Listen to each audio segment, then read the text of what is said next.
പറയുന്നത് സിനിമയിലെ ന്യൂഡിറ്റിയും അതിൻ്റെ ഭാവിയും എന്ന വിഷയത്തെപ്പറ്റിയാണ്.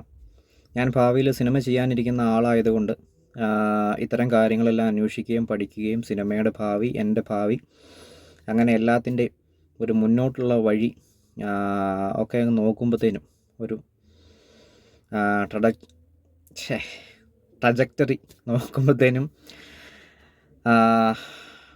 മനസ്സിലാകുന്ന കാര്യമാണ്. അപ്പോൾ അതിലൊരു കാര്യമാണ് പറയുന്നത്. ഇപ്പോൾ പച്ചക്കങ്ങ് പറയുകയാണെങ്കിൽ ഇപ്പോൾ എത്രമാത്രം തുണി അഴിച്ച് സിനിമയിൽ കാണിക്കുന്നു അതിനി കൂടി വരികയുള്ളൂ. കാരണം ഡെയിലി ലൈഫിൽ തന്നെ നമുക്കറിയാം, സൂക്ഷ്മതയോടെ നോക്കിക്കഴിഞ്ഞ് കഴിഞ്ഞാൽ ആളുകളുടെ വസ്ത്രധാരണം നോക്കിക്കഴിഞ്ഞ് കഴിഞ്ഞാൽ അറിയാം അല്ലേ, ശരീരഭാഗങ്ങൾ പതുക്കെയാണെങ്കിലും പ്രദർശിപ്പിക്കുന്ന വിധത്തിലോട്ട് കാര്യങ്ങൾ വരികയാണ്. അതൊരു മോശം കാര്യമാണെന്നൊന്നും അല്ല ഞാൻ പറഞ്ഞു വരുന്നത്. അതങ്ങനെ ചെയ്യുന്നത് എന്താണെന്ന് വെച്ച് കഴിഞ്ഞാൽ, ഇന്ന് ലോകം വളരെ ഫാസ്റ്റാണ്. ആർക്കും ആരെയും ശ്രദ്ധിക്കാൻ സമയം ഇല്ല. അപ്പോൾ ഉള്ള സമയത്ത് പെട്ടെന്ന് ശ്രദ്ധ കിട്ടുന്ന രീതിയിലോട്ട് കാര്യങ്ങൾ മാറുന്നതിൻ്റെ ഭാഗമായിട്ടാണ് അത് വരുന്നത്.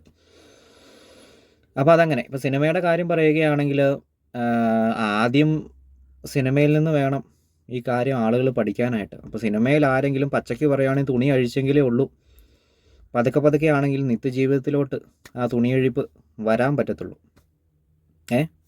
ഇത് സിനിമയിൽ നിന്നാണ് ആദ്യം വരുന്നത്, സിനിമയിൽ നിന്നാണ് വരേണ്ടത്. അപ്പോൾ ഇനി ഭാവിയിലോട്ട് വന്നു കഴിയുമ്പോഴത്തേനും ഇപ്പം നമ്മുടെ ഒരു എന്താ പറയുക, നമ്മുടെ ഒരു റിയൽ ലൈഫിൽ നിന്ന് നമ്മൾ നോക്കുമ്പോൾ നമ്മുടെ ഒരു ഇമാജിനേഷൻ, ഒരു ലാർജർ ദാൻ ലൈഫ് ആണല്ലോ നമ്മൾ സിനിമയിൽ പ്രതീക്ഷിക്കുന്നത്. അതപ്പോൾ എല്ലാ കാര്യത്തിലും പ്രതീക്ഷിക്കും. ചിലർ പ്രതീക്ഷിക്കും, ചിലർക്ക് മറ്റ് പ്രതീക്ഷകളായിരിക്കാം, പക്ഷേ അതും ചെന്നെത്തുന്നത് ഇവിടെ തന്നെയാണ്. അപ്പോൾ അങ്ങനെ വരുമ്പോൾ ഓരോ സിനിമയും ആളുകളുടെ ഇപ്പോഴത്തെ വരും ജനറേഷൻ്റെ അറ്റൻഷനെ സാറ്റിസ്ഫൈ ചെയ്യേണ്ടതുണ്ട്. അപ്പോൾ അതുകൊണ്ട് സിനിമയിൽ ഇനി തുണിയഴി കൂടും എന്നുള്ളതാണ്. പച്ചയ്ക്ക് അങ്ങ് പറയുകയാണ്. കൂടുതൽ ഇനി അതിനെ വിവരിച്ചു കഴിഞ്ഞ് കഴിഞ്ഞാൽ വേണമെങ്കിൽ വിവരിക്കാൻ നല്ല വാക്കുകളൊക്കെ വെച്ചുകൊണ്ട്, പക്ഷേ പച്ചയ്ക്ക് പറയുകയാണ് സമയം ലാഭിക്കാനായിട്ട്. അപ്പോൾ അതങ്ങനെയാണ്. കാരണം നമ്മളിങ്ങനെ ഓരോ കഥകളും ഇങ്ങനെ എഴുതി വരുമ്പോൾ ഇതൊരു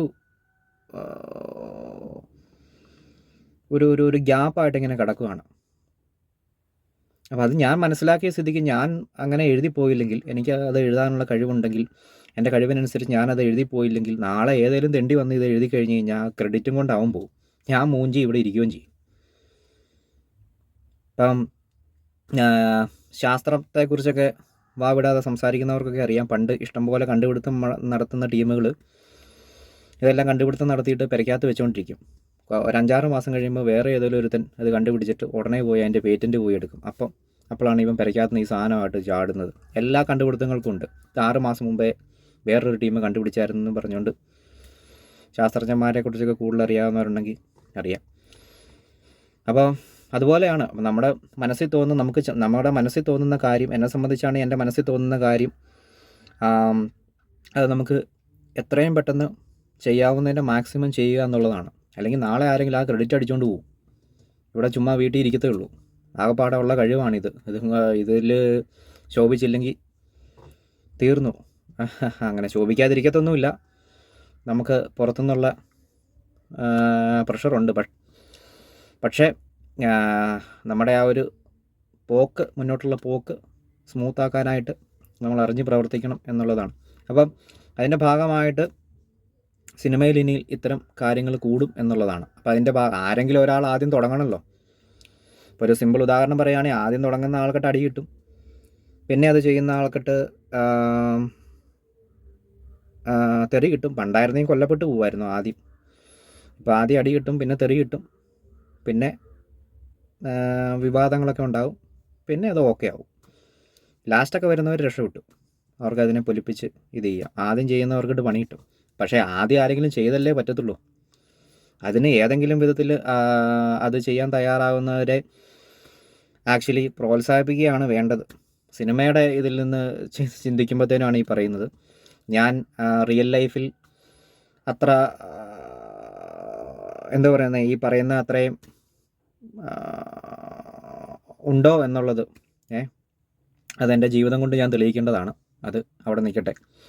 പക്ഷേ സിനിമയെ സംബന്ധിച്ചാണ് ഞാനീ പറയുന്നത്. സിനിമയെ സംബന്ധിച്ച് പറയുമ്പോൾ അതൊരു പ്രോത്സാഹനജനകമായിട്ടുള്ളൊരു കാര്യമാണ്. കാരണം ഇത് ഇത്രയേ ഉള്ളൂ എന്നുള്ളത് സമൂഹത്തെ ബോധ്യപ്പെടുത്തേണ്ടതുണ്ട്. അതിലൊരു മേജർ പങ്ക് വഹിക്കേണ്ടത് കലയാണ്, സിനിമയാണ്. സിനിമയിൽ നിന്ന് ഒരു കൂട്ടം ആളുകൾ ഒരു കാര്യം സീക്ക് ചെയ്താൽ സമൂഹത്തിന് മുഴുവൻ ഗുണമാണ്. അവർ ചെല്ലുന്നിടത്തെല്ലാം അത് പരത്തും. അതിനെ പിന്നെ വേണ്ട വിധത്തിൽ ഓൾട്ടർ ചെയ്ത് ഉപയോഗിക്കുക എന്നുള്ളതാണ്. ഈ കാര്യങ്ങളെല്ലാം വന്നിരിക്കുന്നത് അങ്ങനെ തന്നെയാണ്. എല്ലാവരും എന്നോട് ചോദിക്കും, എന്താണ് ഇങ്ങനെ ഒരു ലക്കും ലഗാനും ഇല്ലാത്ത പോലെ ഇങ്ങനെ നടക്കുന്നതെന്ന്.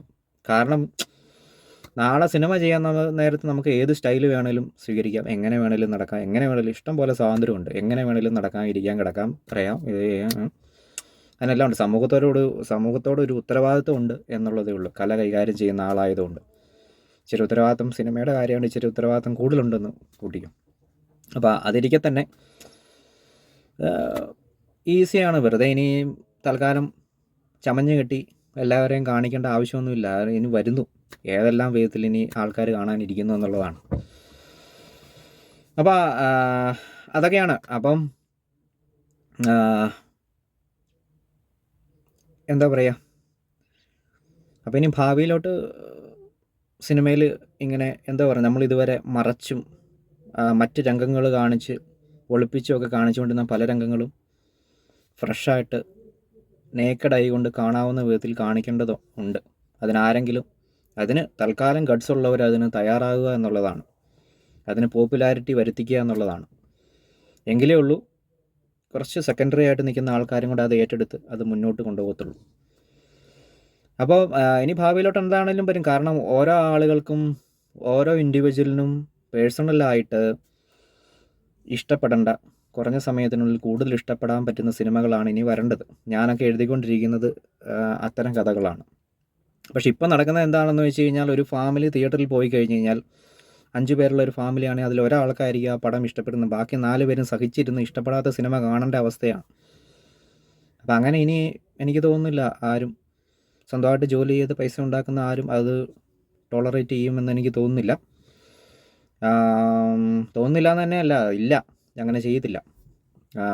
അതുകൊണ്ട് തന്നെയാണ്. പക്ഷേ ഈ പറയുന്ന പോലെ ഞാൻ മിടുക്കനാണോ എന്നൊക്കെ ചോദിച്ചു കഴിഞ്ഞാൽ അത് എൻ്റെ ജീവിതം കൊണ്ട് ഞാൻ തെളിയിക്കേണ്ടതാണ്. അത് പിന്നീട് കാണാം. പക്ഷേ ഇപ്പോൾ ഈ സബ്ജക്റ്റിനെ കുറിച്ച് സംസാരിക്കുമ്പോൾ അതായത് എന്താ പറയുന്നത്, ഇനി തുണി അഴിയുന്നതിൻ്റെ ന്യൂഡായിട്ടുള്ള രംഗങ്ങൾ കൂടും. പക്ഷേ ന്യൂഡായിട്ടുള്ള രംഗങ്ങൾ കൂടുമ്പോൾ ഇപ്പോൾ ഉള്ള സിനിമയ്ക്കകത്ത് ഈ ന്യൂഡ് തിരികെ കയറ്റുന്നതിനെ പറ്റിയാണെന്നൊക്കെയാണ് ആൾക്കാർ ചിന്തിക്കുന്നത്. അങ്ങനെയൊന്നുമല്ല, സിനിമ ടോട്ടലി മാറും. നിങ്ങൾക്ക് എന്തെങ്കിലും സംശയം ഉണ്ടെന്നുണ്ടെങ്കിൽ എൻ്റെ കഥകളൊക്കെ വായിച്ചു നോക്കിയാൽ മതി. ഞാൻ പലതരത്തിലുള്ള പല കഥകൾ എഴുതിയിട്ടുണ്ട്. അപ്പോൾ അത് വായിച്ചു നോക്കിയാൽ തന്നെ അറിയാം. അപ്പോൾ സിനിമയിൽ വരാൻ പോകുന്ന മാറ്റം, എങ്ങനെ സിനിമ മൊത്തം മാറിയിരിക്കുന്നു, എങ്ങനെയാണ് സിനിമേനെ നമ്മൾ കാണേണ്ടത്, സിനിമ എന്താണ് സമൂഹത്തിന്, അങ്ങനെയൊക്കെയുള്ള ഒരുപാട് കാര്യങ്ങൾ ചിന്തിക്കുകയും പറയുകയും അറിയുകയും മനസ്സിലാക്കുകയും മുന്നോട്ട് അതിനനുസരിച്ച് പോവുകയും ചെയ്യേണ്ട കാര്യങ്ങളൊക്കെ ഉണ്ട്. അപ്പോൾ അതാണ്. അപ്പോൾ സിനിമയിൽ ഇനി അങ്ങോട്ട് ഈ സദാചാരക്കാർ പറയുന്ന കാര്യങ്ങൾ എല്ലാം ഉണ്ടാകാൻ സാധ്യതയുണ്ട് എന്നുള്ളതാണ്. ഈ ഒരു കാലഘട്ടത്തിൽ ഈ സിനിമാ പ്രവർത്തകരും കൂടെ അങ്ങ് ഔട്ടായി കഴിഞ്ഞ് കഴിഞ്ഞാൽ ഇനി വരാൻ പോകുന്നതെല്ലാം എൻ്റെ കഥകൾ പോലത്തെയുള്ള വേറെ കഥകളാണ്. അപ്പം ഞാൻ വരെ എന്നാ പേടിച്ചായിരിക്കുന്നത്, ഏതെങ്കിലും ദരിദ്രവാസി വന്നു കഴിഞ്ഞിട്ട് ഇതിലും നന്നായിട്ട് ഇതൊക്കെ ചെയ്തു കഴിഞ്ഞ് കഴിഞ്ഞാൽ തീർന്നു, എൻ്റെ പിടി പൂട്ടി. കുറച്ച് കാലമെങ്കിലും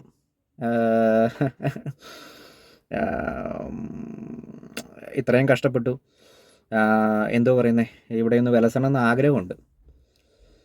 അപ്പോൾ എന്നാലും പക്ഷേ എന്നെപ്പോലെ തന്നെയുള്ള ആളുകൾ കൂടുതലായിട്ടും വരുമ്പോഴേ ഉള്ളൂ എൻ്റെ സിനിമകൾക്കും കൂടുതൽ ചാരുതാർത്ഥ്യം ലഭിക്കുകയുള്ളൂ. അപ്പോൾ അത് മറന്നല്ല ഈ പറയുന്നത്. പക്ഷേ ഇങ്ങനെ പറഞ്ഞു വന്നപ്പോൾ ഞാൻ എല്ലാം കൂടെ കൂട്ടിക്കുഴച്ചങ്ങ് പറഞ്ഞു എന്നുള്ളതേ ഉള്ളൂ. അപ്പോൾ സിനിമ മാറുകയാണ്. സിനിമയിൽ ഇനി ഒരു തുണ്ട് രംഗമുണ്ട്, ഒരു ന്യൂഡ് രംഗമുണ്ട്, ഒരു പെണ്ണ് തുണി അഴിക്കുന്നുണ്ട്, ഒരു ആണിൻ്റെ സാമാനം കാണിക്കുന്നുണ്ട് എന്നുള്ള പരിപാടിയൊന്നും ഇനിയില്ല.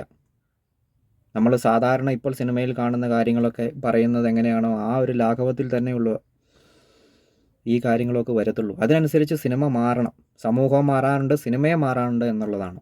എന്തെങ്കിലും സംശയം ഞാനീ പറഞ്ഞ കാര്യത്തിലുണ്ടെങ്കിൽ എൻ്റെ കഥകൾ, ഞാൻ സിനിമയ്ക്ക് വേണ്ടി തയ്യാറാക്കിയിരിക്കുന്ന കഥകളുണ്ട്, അതൊക്കെ ഒന്ന് വായിച്ചു നോക്കുക എന്നുള്ളതാണ്. Thank you.